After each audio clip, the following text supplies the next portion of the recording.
旅は東京の通りから始まります。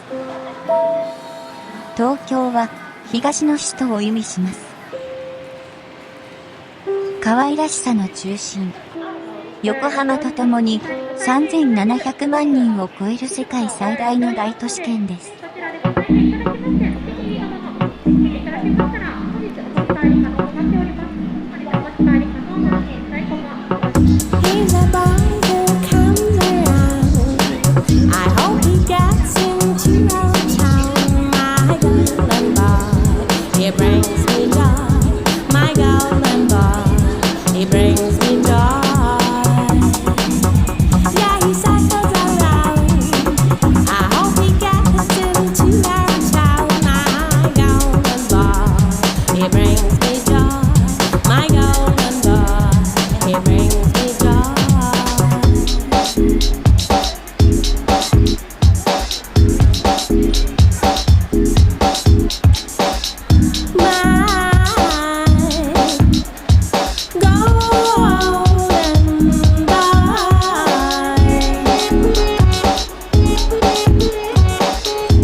東京の規模と多様性は圧倒的です。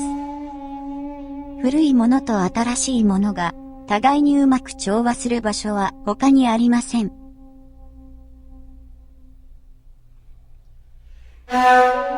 次の目的地は京都です。